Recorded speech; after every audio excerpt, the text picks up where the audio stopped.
from the Gulf Coast. Welcome to the greatest spectacle scene around the world. Come on. Tonight is the night we face our enemies. Let's go. All the gold is up for grabs. Tonight. Always keep your eye on the prize. I'm a beast. It's time to make them believe. There's no one defeating the team. If you want it, then you gotta grab it. Raise up your fist. You want it, you got it. Raise up your fist. Ready for the challenge. Raise up your fist. Ready for the challenge. Yeah. I heard that they said we were scared of the fire, but I'm in here in the winds I desire, so I don't care what you think. I'll be the one that makes you look a play. I'll be the one to defeat the Kraken. I'm a beast and I'm always attacking, so tell me what's happening. Raiding your village and lighting the matches, so far from average, yeah. Welcome to the must-see YouTube channel. Welcome to Heels and Faces. Heels and Faces. With your boy Sam Zero. Full setup. And we're back with Wrestlemania. Night 2, baby. Sunday. Sweet. Sweet. Welcome back. Rain delay in Sam's brain, but at least night 2 didn't have a rain delay, so that was a good start. We jumped straight into the action at night 2. But before we actually go into night 2, which was better, night 1, night 2? Night 1, without a doubt. I would agree. But night 2 also had its fair share of entertainment. And we will jump right into it. Starting off with The Fiend and Randy Orton, though. Which was amazing! What? It was wonderful. No! Yeah. Personally, I don't know, if you guys have been watching our videos, you know that Ufo Sero doesn't exactly like the return of The Fiend. As a scaly wag, whatever. Yeah, but he shed his skin. Yes, I was happy about that, but why didn't we have The Fiend's proper entrance? Come on, now it just comes out and is a Jack in the Box? But that was because of Alexa, though. But overall, Randy Orton basically beat The Fiend, but there was... It's not a screwy finish. It was a screwy finish. Okay, screwy finish. But the reason why is that Alexa Bliss appeared on top of the Jack in the Box. I don't know, and she was leaking oil. Was she Jill in the box? Jill in the box. Good one. But yes, she was leaking oils, which is which is also basically the oils that yeah. The oils, yes.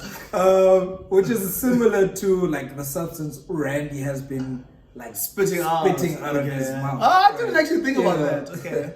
So I don't know. So I had a theory, and obviously you can tell this excites me. The theorem of Sub-Zero. So this obviously excites me so very, very much because I like the phenom angles and the whole supernatural what that WWE likes to play. Mm-hmm. I think it's a very interesting story, particularly with Alexa Bliss and The Fiend, in that I feel like Alexa Bliss has now found The Fiend's weakness. If you follow him on Twitter, you would see that he posted a picture of Samson and Delilah. For all you biblical folks, you'll understand that Delilah betrayed Samson. And so now Alexa Bliss is betraying The Fiend, but she's found the weaknesses of The Fiend. But now the question is she using those weaknesses against him to control him, or is she trying to break free and reunite with her actual self? I never thought of it that deeply, but I'm still mad. I'm still just number one, the storyline is too long. It's been going since December. And for me, also what didn't make sense is that The Fiend got burnt. Yes. How do you then go to WrestleMania and then have a normal match? I'm Chisa, bro. WrestleMania, the Chisanyama edition. Horrible. Horrible.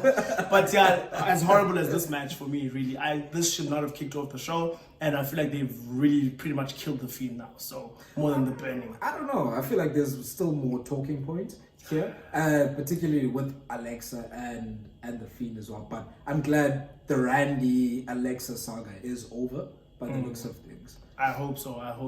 And jumping on to better things, I feel. The US title match, it was Riddle. Don't know why they dropped his name, Matt. But anyways, Riddle versus Sheamus for the US title. I really enjoyed this match, actually. I feel like it also exceeded expectations. I knew it would be good, but it was really, really hard hitting. There were so many proper moves. Even Sheamus doing I think it's the white noise from the top rope. Well, he attempted to. Oh, he attempted to. He didn't actually quite nail it. Yeah, there was some good moves though. Yeah, but I mean, like the performance itself, you can see these are definitely two top performers. Yeah. And that finish though, because Riddle went and did like a backflip and then he got a bro kick in midair. Yeah, Yo, that was gruesome. And it was gruesome is right actually, because like he had a bloody lip by the end of it, and then Sheamus finally got the US title, and I feel like this was well deserved for face Sheamus, because I feel for the past 6 months he's really put in the work on Monday Night Raw, and he helped Drew a lot in his storyline, and that match they had at Fastlane was so brutal. So I felt even though he was on the losing end there, he worked so hard, he deserved something at Mania. So I'm glad that he got this moment for. And I mean, as it stands, he's the one with the title. Drew is left with nothing. So. Oh, you just went deep there. You break my heart. Hey. But there's other people who have walked out with titles. Intercontinental Championship match. I told you, Big E, in the Nigerian drum fight.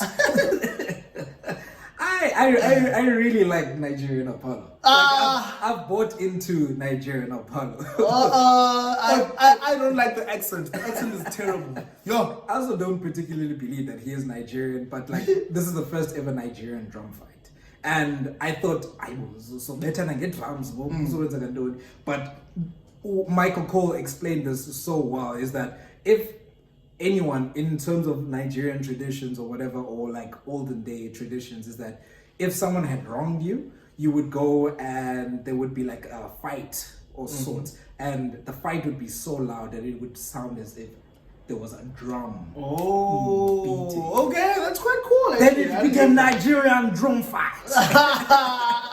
It was actually a good match, though, I have to say. I must also give a shout out to the beginning for me. I think that's what hooked me. Feel the Power, the live performance by Wale, and the fact that Big E was in his hometown, and the match was so good, and Big E was literally on the verge of winning. Next thing, yeah, I don't know, man. Nigerian security, whatever. Double Cater. I don't know what that guy's name is, but that guy's huge, and he literally came out of nowhere, and he costed Big E. I was actually heartbroken when this happened. You know, such a WWE, you never win in your hometown. Eish. Yeah, but shout out to Apollo, because I do think he's worked very hard in this feud. Even in this past year, actually, like I'm glad that he's been getting all the shine. So much deserved to him. Can you just drop the accent, man? But other than that, it's going to be interesting to see where it goes. Yeah, but you know, Apollo was deserving of the limelight, but this is someone I feel, the next match, I don't feel this person deserved the limelight as much. This match was Rhea Ripley versus Asuka. So she literally Rhea Ripley just came onto the scene and challenged Asuka. 4 weeks before Mania. 4 weeks before Mania. Just rocks up. Man, I understand Asuka had no like major contenders at the time, and we needed a big match for Mania, but they could have done better. Like for me, after the Rumble, Rhea should have been having a few matches. Yeah.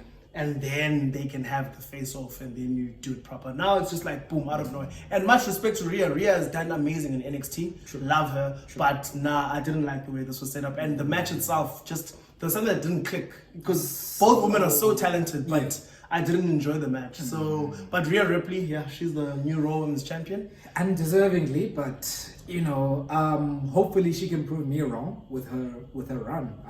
I wish her all the best. I wish her the same success that she had in NXT. But you know, at this moment, I'm not really convinced. Yeah, she's not over right now. But now we're gonna head over to the most anticipated match of the weekend.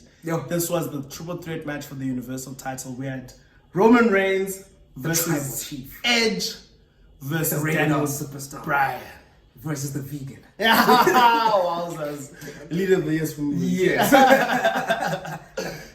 I was very hyped for this match, and particularly because the build was amazing. I have to say, the feud was amazing from start to finish. But especially for me, I was very much invested in Edge's story. I really felt this should have been 1-on-1, Edge versus Roman, Spear versus Spear, the old era versus the new era. And Edge for me felt like he's the person that can take the title off Roman. But then Daniel just got inserted into the thing. No, sir. Daniel did not get inserted. Daniel earned his place in there. He begged his way onto the match. He didn't beg his way on it. He whined. He was like, "Oh, I beat Roman. But Dems is the fact though. But then Roman was like, "But do you have the title now?" Whoa. Oh. But point blank. But the point is that he actually tapped Roman Reigns out, which is something that has never happened. True.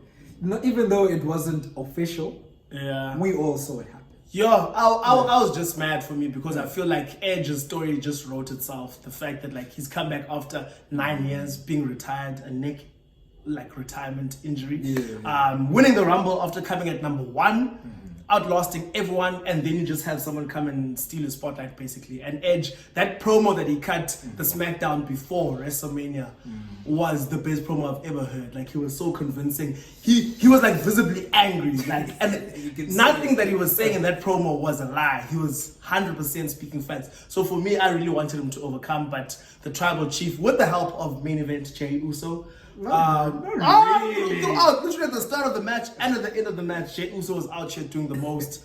But I have to say, look, the actual match was great, though. I will give it. That was incredible. Like, it was everything it needed to be. It was a proper main event. So yeah, even though I was disappointed with the finish, no, great match. I mean, I wasn't as disappointed in the finish in that I feel like Roman Reigns still has so much to offer. I thought you were going to say he has so much to reign. Well, I mean, yeah, he's the man with the golden hand. Hey, everything he touches, bro, brings in money. Hey. So I feel like Roman Reigns still has a very in-depth story, right? Sure. Which is, as opposed to Edge, which is just a redemption story.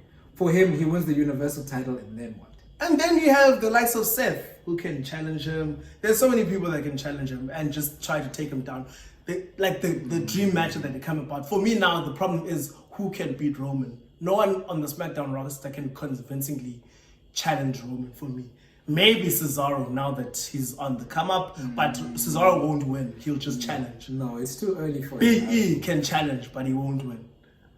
Yeah. Yeah, well, so that's my issue. But nonetheless, night 1, I still agree, is better than night 2. Better than night 2. No doubt about it. But still, it was full of entertainment. I sat through the whole thing, enjoyed it thoroughly. Yeah. As well. And I hope you've enjoyed us reviewing night 2 of Wrestlemania Sunday.